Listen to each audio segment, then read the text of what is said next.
हरे कृष्णा। तो आज हम बहुत ही महत्वपूर्ण विषय पर चर्चा करेंगे कि हम सब भक्ति में आगे बढ़ना चाहते हैं, भक्ति में निपुणता प्राप्त करना चाहते हैं, लेकिन ऐसा क्यों नहीं हो पाता है। क्या बातें हैं जो हमें भक्ति में निपुणता प्राप्त करने से रोकती हैं। ये जो हम बात करेंगे ये हम 5 सत्रों में बात करेंगे। आज हम इसका पहला सत्र ले रहे हैं। भजन क्रिया जब हम करते रहते हैं तो धीरे धीरे हम साधना में लगते हैं और हमारे जो अनर्थ हैं धीरे धीरे कम होते हैं। भजन क्रिया से हमारी अनर्थ निवृत्ति आरंभ होती है। अनर्थों की निवृत्ति कहाँ से आरंभ होती है? जब हम भजन क्रिया आरंभ करते हैं आधो श्रद्धा के स्तर पे, और उसके पहले जो महत कृपा है उस स्तर पे अनर्थों की निवृत्ति नहीं होती। भजन क्रिया के स्तर पे पहली बार हमको समझ में आता है कि अनर्थ होते हैं और वो अनर्थ हमारी भक्ति में बाधा पहुंचाएंगे। फिर स्तर आता है निष्ठा का। निष्ठा के समय क्या होता है, हमारी जो श्रद्धा थी वो अच्छी बलवान हो जाती है और हम साधना में और भजन में और अच्छे से ध्यान लगा पाते हैं। लेकिन अभी भी हमारे अनर्थ जो है वो नष्ट नहीं हुए, अनर्थ जो है वो पूरी तरीके से समाप्त नहीं हुए।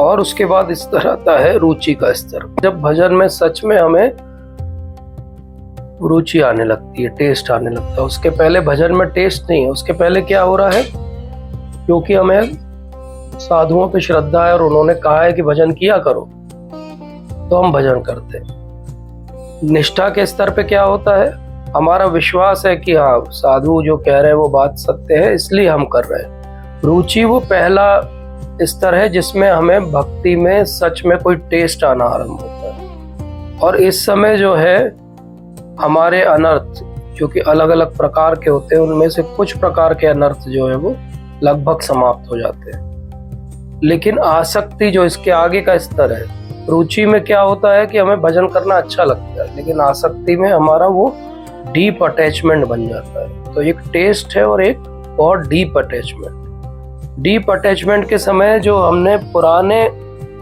कर्मों से हमारे जो अनर्थ आते हैं वो भी समाप्त हो जाते हैं। और उसके बाद में आता है भाव का स्तर। भाव के स्तर पे लगभग जो है वो अनर्थ समाप्त हो जाते हैं, लगभग सारे अनर्थ जो है वो समाप्त हो जाते हैं। फिर आता है प्रेम का स्तर। प्रेम का स्तर है जहाँ पे कि भगवान के प्रति हमारा प्रेम जागृत होता है। और फिर उसके बाद जो प्रकट रूप में या भगवान की जो भौम लीला चल रही है उसमें हमें भगवान का संग मिलता है। तो इस तरीके से हम देखें कि अनर्थ की निवृत्ति जो है, हम टेक्निकली उसको जरूर एक हिस्सा मानते हैं कि अनर्थ निवृत्ति है, लेकिन अनर्थ निवृत्ति एक स्पेक्ट्रम है, कंटिन्यूम है जो धीरे धीरे धीरे धीरे चलती है। क्योंकि धीरे धीरे अनर्थ निवृत्ति होती है इसीलिए कई बार जो साधक है वो हतोत्साहित हो जाता है। उसको लगता है कि मैं तो इतने समय से कुछ कर रहा हूँ, भक्ति करने का प्रयास कर रहा हूँ, साधन भक्ति कर रहा हूँ, लेकिन मेरे जीवन में कोई बदलाव क्यों नहीं हो रहा। बदलाव हो रहा है लेकिन आप उसको अभी समझ नहीं पाओगे क्योंकि वो बदलाव बहुत धीरे धीरे हो रहा है। वो बदलाव हो रहा है अंदर धीरे धीरे। हमारे अलग अलग प्रकार के जो अनर्थ हैं वो धीरे धीरे जा रहे हैं, लेकिन अभी भी पूरी तरीके से एकदम से अनर्थ इतनी जल्दी नहीं चले जाएंगे। जैसा कि हम भक्ति विनोद ठाकुर महाराज ने बहुत सुंदर भजन लिखा है अपनी शरणागति पुस्तक में, जिसमें वो कहते हैं कि हमारा जीवन सदा पापेरा नहीं एक पुण्य लेश परेर उद्वेग दियाची ये कथा दियाची जीवे क्लेश निज सुख लागी पाप नहीं डरी दयाहीन सर्वत पर सुखे दुखी सदा मिथ्याभाषी पर दुख सुख कर। तो अगर किसी को अपने आप को एनालाइज करना हो कि मेरे अनर्थों की निवृत्ति या मेरा जो विचार है वो बदल रहे हैं या नहीं बदल रहे हैं, तो ये सबसे अच्छा भजन जो मुझे समझ में आता है, इसको कहते हैं दैन्य आत्मिका शरणागति। दैन्य रूप से हम क्या कह रहे हैं भगवान से कि मेरा जीवन तो पूरे समय पाप में लगा हुआ और कोई भी मेरे अंदर पुण्य का लेश मात्र भी नहीं। क्यों? क्योंकि मैं क्या करता हूँ, मैं तो हमेशा मेरे कारण दूसरों को परेशानी में डालता हूँ। तो ये पहला बात है जिसको वो समझा रहे हैं कि सदा पापे रहता, ये भाव रखना जो है वो बहुत आवश्यक है कि सदा मैं तो क्या हूँ, पाप में रहूं। और ये जो दंभ है जो पाप है, इसके कारण हमेशा दूसरों को मेरे कारण क्लेश होता है। और मैं हमेशा क्या खोजता हूँ कि मेरा निज सुख जो है वो हो जाए, और निज सुख प्राप्त करने के लिए मैं पाप करने से भी नहीं डरता। इसीलिए मैं कई बार दयाहीन हो जाता हूँ, इतना ज़्यादा स्वार्थी हो जाता हूँ कि दूसरों को दुख में देख के मुझे प्रसन्नता होती है, लेकिन मैं उनके सामने जाके ऐसा दिखाता हूँ कि मैं उनका सबसे बड़ा हितैषी हूँ, और इसको कहते हैं मिथ्याभाषी होना। तो दूसरों के दुख से जिसको सुख मिलता हो वो वैष्णव नहीं हो सकता, और क्योंकि वो वैष्णव नहीं हो सकता इसलिए उसका जीवन जो है वो भक्तिमय हो ही नहीं सकता, उसको भक्ति का भाव आ ही नहीं सकता। इसीलिए भक्ति विनोद ठाकुर महाराज आगे क्या कहते हैं कि अशेष कामना हृदय माजे मोरा, क्रोधी दंभ परायण, मद मत्त सदा विषय मोहिता, हिंसा गर्व विभूषण। बोले ऐसे व्यक्ति का आभूषण विभूषण क्या है कि हिंसा कर दे। वो हिंसा कर सकता है कभी भी, क्योंकि वो विषय में मोहित है और मद में इतना मत्त रहता है, वो इतना ज्यादा वो इंटॉक्सिकेटेड रहता है कि वो किसी को कुछ भी नहीं समझता अपने सामने। और जब भक्ति में भी आता है तो वो इसी प्रकार से क्या करता है, बहुत इंपॉर्टेंट बात है जो हम सब पे लागू होती है। निंद्रा आलस्य हत, सुकार्य विरत, अकार्य उद्योगी अमी। बहुत बड़ी बात है ये, कोई एक इस लाइन को भी समझ ले तो भक्ति उसकी निपुणता को प्राप्त हो जाए। निंद्रा आलस्य हत, निंद्रा मतलब नींद, आलस्य लेजीनेस से पूरी तरीके से जीत रखा है जिसको, ऐसा व्यक्ति सुकार्य, अच्छा कार्य अगर उसको करेंगे बोलेंगे तो वो क्या करेगा, विरत हो जाएगा, दूर हो जाएगा, अच्छा कार्य वो नहीं करना चाहिए। अकार्य उद्योगी अमी, और अकार्य अगर उसको करने को बोलो, कोई सिंफुल पाप पुण्य काम करने को बोलो, उद्योगी अमी, तुरंत वो तैयार हो जाएगा, हाँ कहाँ करना है, क्या करना है।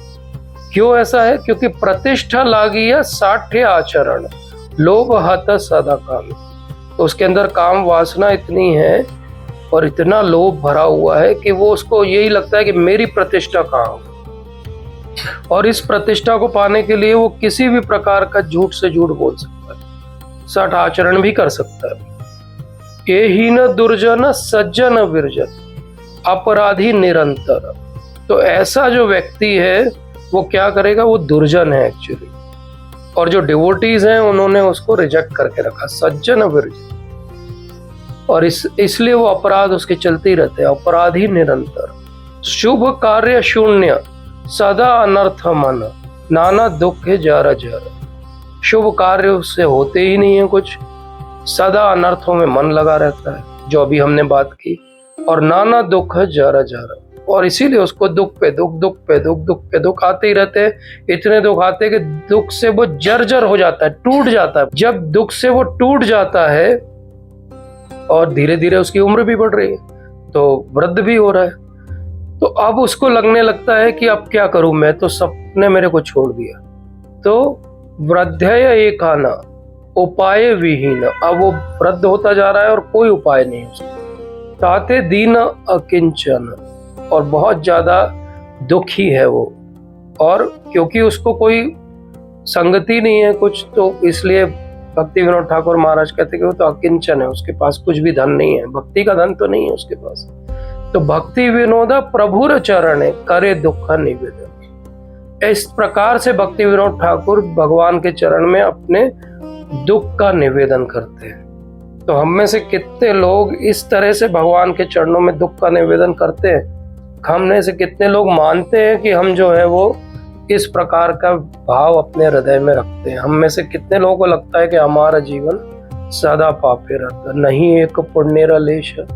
हमें तो लगता है कि हम बढ़िया भक्ति कर रहे हैं, हमारे पुण्यों का बहुत जो है वर्धन हो रहा है, और बहुत अच्छे से सब लोग हमें रेस्पेक्ट कर रहे हैं, और सब जो है भक्ति में लगता है कि क्योंकि सब रेस्पेक्ट कर रहे हैं तो हम वरिष्ठ वैष्णव बनते जा रहे हैं और हमारी भक्ति में बड़ा अच्छा प्रगति हो रही है। बल्कि ऐसा है नहीं, क्योंकि भक्ति क्या है, भक्ति की निपुणता क्या है, इसको समझने के लिए ज्यादा कुछ करने की आवश्यकता नहीं है। अगर हम भक्ति विनोद ठाकुर महाराज की शरणागति पढ़ लें तो हमें पता लग जाए कि भक्ति की निपुणता क्या है।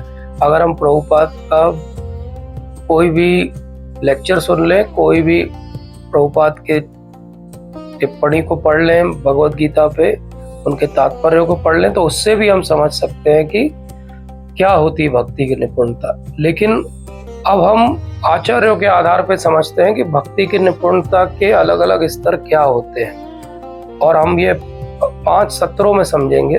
आज हम उसका एक हिस्सा समझते हैं, और ये हिस्सा क्या है कि कृष्ण तुल्य भागवत विभु सर्वाश्रय प्रति श्लोके प्रति अक्षरे नाना अर्थ कहे।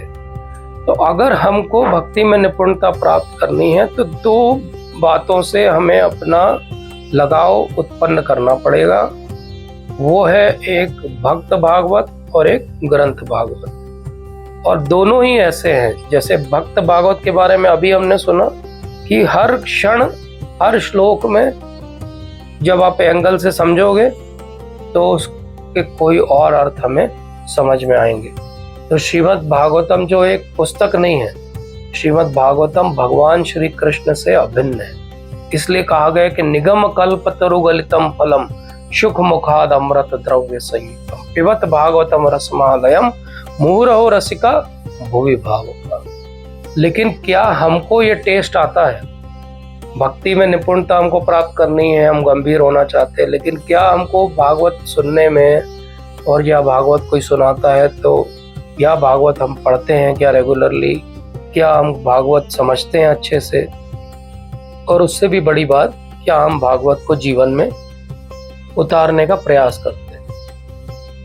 तो गौर गोविंद स्वामी महाराज बोलते हैं कि $1 भी नहीं लगता है इस अमृत को प्राप्त करने के लिए। $1 लगभग 100 रुपए का होगा अभी, तो 100 रुपए भी नहीं लगते हैं, 80 रुपए भी नहीं लगते हैं, 90 रुपए भी नहीं लगते हैं, 1 रुपए भी नहीं लगता है, कुछ भी नहीं लगता है। ये अमृत जो है वो बिल्कुल पूरी तरीके से निःशुल्क मिल रहा है। भागवत जो है वो पूरी तरीके से अमृत से भरी हुई है, क्योंकि ये ब्रजेंद्र नंदन श्री कृष्ण के और उनके जो प्रिय भक्त है उनके बीच का आदान प्रदान हमें सिखाती है। और भगवान जो ब्रजेंद्र नंदन है, वही ब्रजेंद्र नंदन कृष्ण कहाँ पर आ गए? केवल 500 साल पहले चैतन्य महाप्रभु के रूप में आए। तो कृष्ण वर्णम त्वचा कृष्णम संगोपांगात पार्षदम यज्ञ संकीर्तना प्राय यजंती ही सुमेधसा। तो ये बात समझना बहुत आवश्यक है कि जब भगवान 500 साल पहले आए तो उन्होंने क्या बोला। भगवान 500 साल पहले आए तो उन्होंने भक्ति की निपुणता प्राप्त करने के लिए क्या बोला? उन्होंने बोला कि हरे कृष्ण कृष्ण कृष्ण हरे हरे, हरे राम राम राम हरे हरे। इतना अगर हम करें तो भक्ति में निपुणता प्राप्त हो सकती है।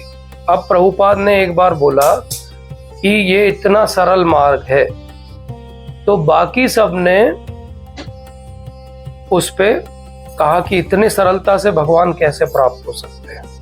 प्रभुपाद के एक लेक्चर में उन्होंने बहुत अच्छे से समझाया कि क्योंकि हमारा जो मन है और हमारी जो बुद्धि है वो बहुत ज़्यादा जटिल हो गई है, तो हमको लगता है कि इतनी जटिलता है अंदर बुद्धि में कि ये हम समझ ही नहीं पाते कि किसी बड़ी बात को प्राप्त करने का तरीका जो है बहुत सरल हो सकता है। इसका अर्थ क्या हुआ कि भगवान को प्राप्त करने का तरीका क्या इतना सरल हो सकता है? 99% लोगों को तो ये विश्वास ही नहीं होता, और क्योंकि ये विश्वास ही नहीं होता तो या तो वो नाम जप करते नहीं है, या करते भी हैं तो उस भाव से नहीं करते कि सच में इससे ही भगवान मिल सकते हैं। उनको हमेशा डाउट रहता है कि इसके साथ कुछ और हमको जोड़ना पड़ेगा, इसके साथ हमको कुछ और करना पड़ेगा, नहीं तो भगवान कैसे मिल सकते इतने साधारण बात से। लेकिन ऐसा नहीं है।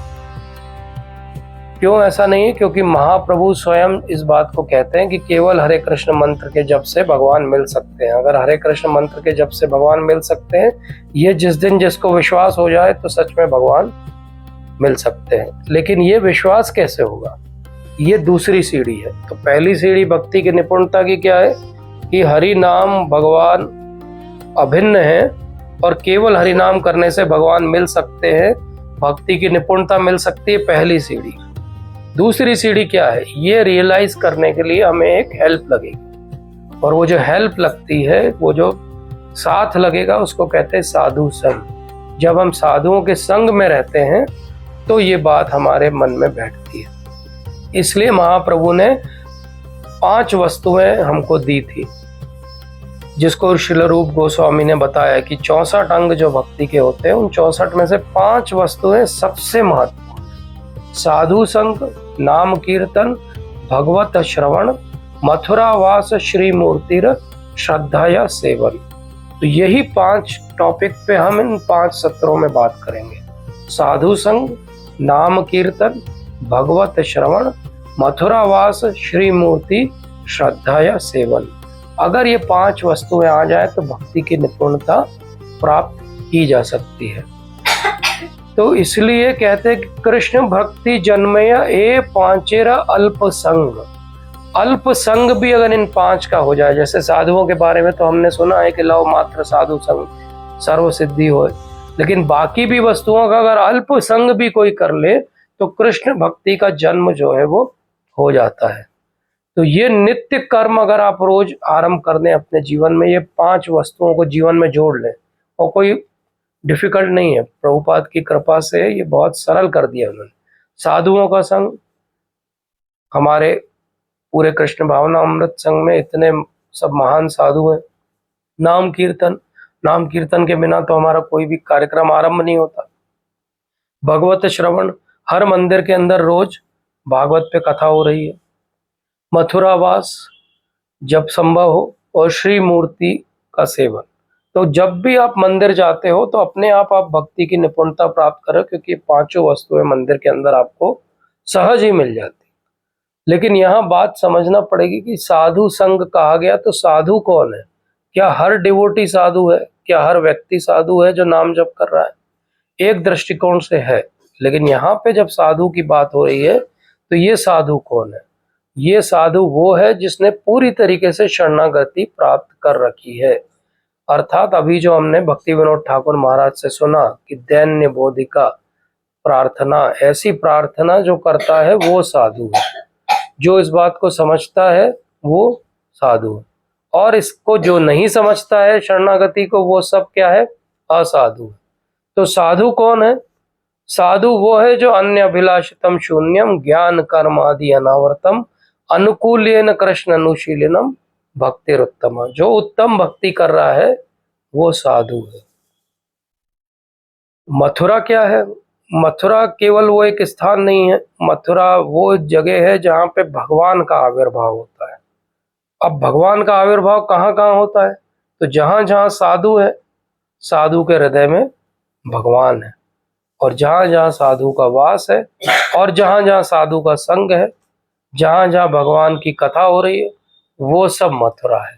तो अगर हम अच्छे से भगवान की बात कहीं भी सुन रहे हैं तो हम मथुरा में रह रहे हैं।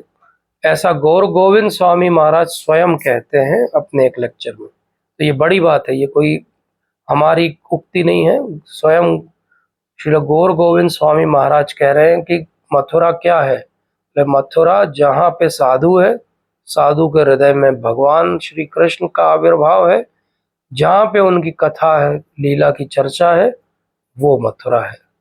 और अगर आप मथुरा में भी जाके बैठ जाओ और आप डोमिनोज की दुकान ढूंढ रहे हो तो मथुरा नहीं है। मथुरा कहाँ है? मथुरा जहाँ साधु है, जहाँ साधु श्रद्धा से भगवान की कथा करे, भगवान की सेवा करे, वो। इसीलिए कहते हैं कि श्रद्धा शब्दे विश्वासे कहे सुदृढ़ निश्चय, कृष्ण भक्ति केवल सर्व कर्म कृत है।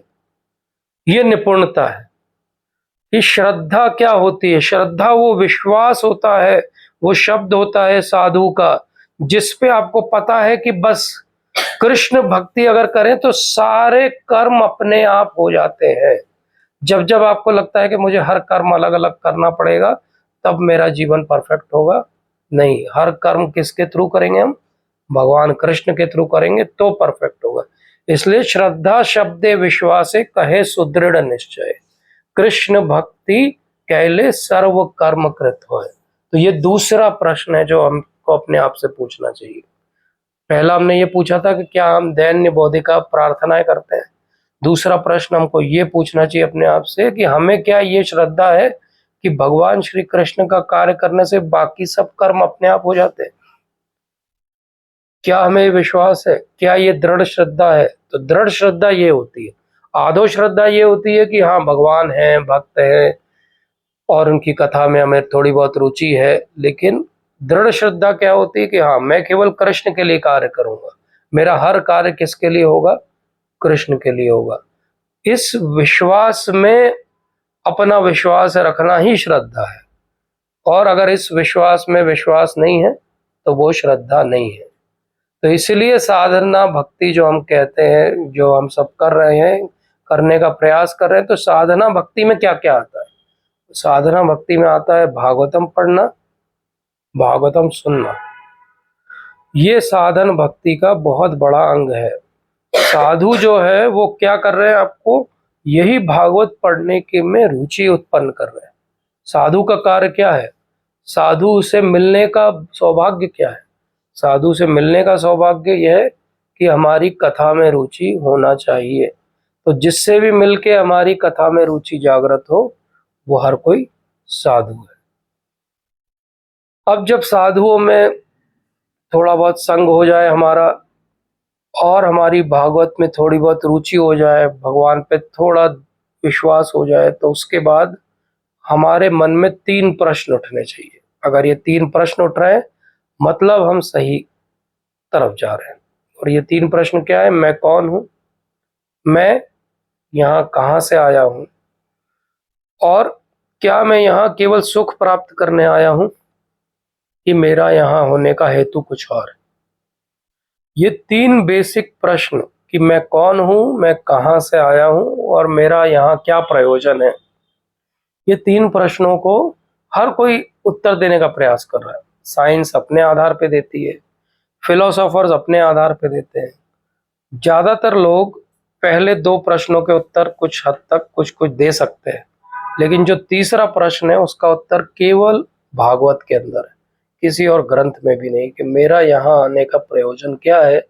ये ना साइंस के पास उत्तर है, न फिलोसोफर के पास उत्तर है, न किसी और रिलीजन में इसका सही में कंप्लीट उत्तर है। इसका कंप्लीट उत्तर केवल भागवत के अंदर है। तो करोड़ों जीवन, लाखों जीवन हम जी चुके हैं, लेकिन अभी भी हम यहीं फंसे हुए हैं। इसका अर्थ ये है कि हमने तीसरे प्रश्न का उत्तर ठीक से कभी खोजा नहीं किसी जीवन में। और क्योंकि खोजा नहीं है इसलिए हमें उसका उत्तर मिला नहीं है। क्यों? क्योंकि अगर थोड़ा भी हमें भक्तों का संग मिल जाता तो इसका उत्तर हमें मिल जाता। क्योंकि भक्तों के संग का अर्थ ही है कि वो हमें क्या सिखाएंगे कि यहाँ हमारा प्रयोजन क्या है। इसलिए इस प्रयोजन को समझने से ही भक्ति में निपुणता प्राप्त होगी, और ये निपुणता इन 5 वस्तुओं को करने से आएगी। इसलिए बहुत आवश्यक है कि हम समझें कि हम जो कर रहे हैं वो साधन भक्ति है। साधन भक्ति से हम भाव भक्ति में जाएंगे, भाव भक्ति से प्रेम भक्ति में जाएंगे। इस बात को समझना है कि हमारा डेस्टिनेशन बहुत दूर है अभी, लेकिन हमारा डायरेक्शन सही है या नहीं, इसको बार बार चेक करना बहुत आवश्यक है। तो भक्ति की निपुणता के बाकी अंगों पर हम अगले सत्र में विचार करेंगे।